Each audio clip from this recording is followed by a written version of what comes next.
Yeah, in the last video I made, I was showing you how I started off with these shapes. And if you'll notice, these shapes are very, very square here. And I could take these shapes over to the rasp and to the draw knife, and I could shape them out.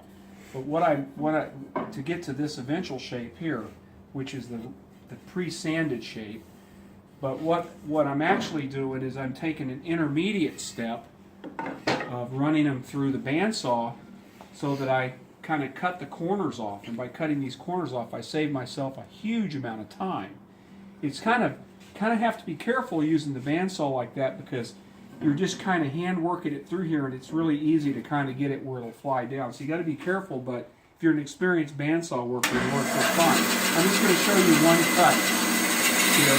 So all I'm doing here is I just work it through this way and then off, and you can see from this now I've cut this corner off, and I'll continue to do this all down the length on all sides of this until it looks like this. So already the round shape is starting. You can see the round shape is starting. So now we're going to move the work over to the vise. Now clamp the work into the vise like this, make it nice and tight, and this is where I start using my draw knife that we talked about in the last video.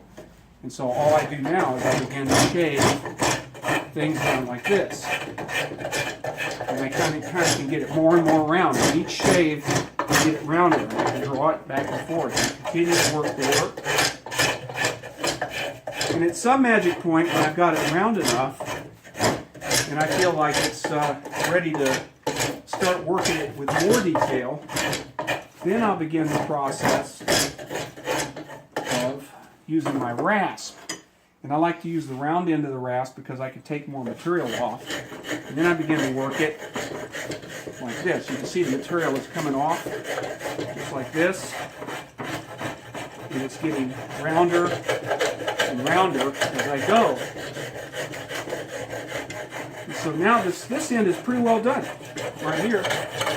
And then so I'll turn the work over, work this side, flip it around, and do all that. The next thing I like to do is I take the smoother rasp on the side, and then I can begin to work it so that it's finally smoother and smoother to get all the splinters off of it.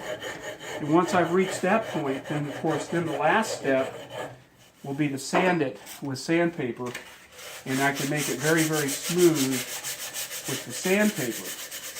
So if you come over here and look at this piece of work, this is one that I've begun to sand the end on. You can see the rough end of this. You can see the graininess and the rough end of this. But now on the smooth end of it, it's very smooth. 150 grit sandpaper. I'll eventually sand it with 250, and then it'll be coated with a varnish or something like that to keep it really nice and smooth so it won't splinter. Have a great day. Bye, everybody.